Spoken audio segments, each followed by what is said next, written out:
আজকের গল্প সবচেয়ে সুন্দর শিশু। একদিন বাদশাহ আকবর তার রাজকুমারের সাথে রাজদরবারে উপস্থিত ছিলেন। দরবারে উপস্থিত সকলের চোখ ছিল রাজকুমারের দিকে। সবাই রাজকুমারের অনেক প্রশংসা করছিল এবং সেখানে উপস্থিত সবাই বলছিলেন যে এই রাজকুমার পৃথিবীর সবচেয়ে সুন্দর শিশু। সবার কথা শুনে বাদশাহ আকবরও হেসে একই কথা বললেন।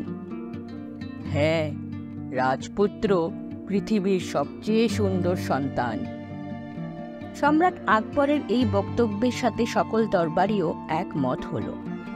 বীরবল, তুমিই বলো, এ বিষয়ে তোমার মতামত কি?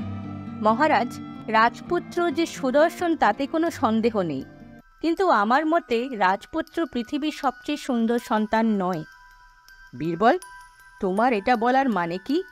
জাহাপনা, আমাদের রাজপুত্র খুব সুন্দর, তবে পৃথিবীতে আরও সুন্দর বাচ্চা থাকতেও পারে। আমার কথার অন্য মানে মনে করবেন না।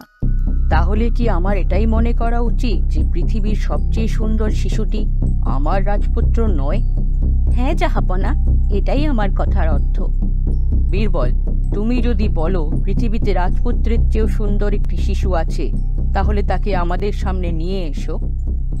আকবরের আদেশ শুনে বীরবল রাজকুমারের চেয়েও সুন্দর একটি শিশুর সন্ধানে রওনা হল।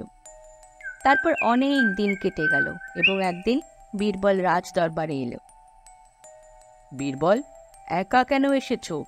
রাজপুত্রের চেয়েও সুন্দর শিশুর খোঁজ কি তুমি পাওনি? জাহাপনা, আমি আপনাকে জানাতে এসেছি যে আমি রাজকুমারের চেয়েও সুন্দর একটি শিশুর খোঁজ পেয়েছি। তুমি যদি সত্যিই সেই শিশুটিকে পেয়ে থাকো, তাহলে তাকে দরবারে আনলে না কেন? আমি তাকে দরবারে আনতে পারবো না। তাকে দেখতে হলে আপনাকে আমার সাথে ছদ্মবেশে আসতে হবে। পরদিন সকালে আকবর ও বীরবল ছদ্মবেশে শিশুটিকে দেখতে যান।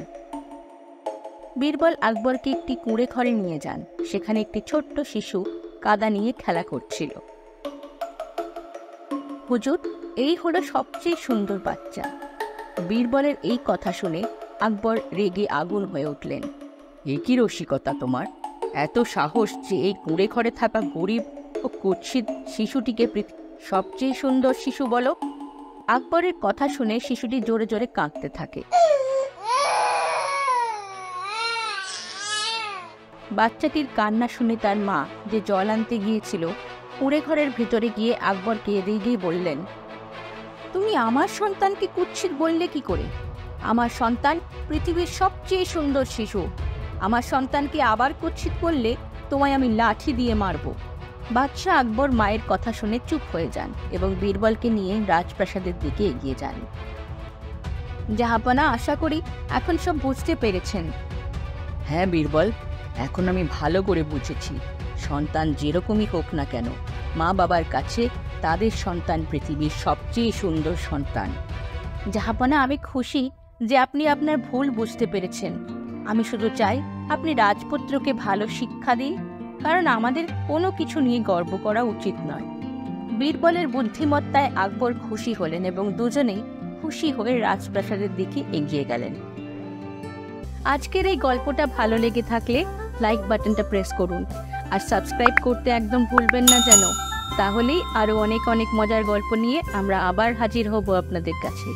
ধন্যবাদ।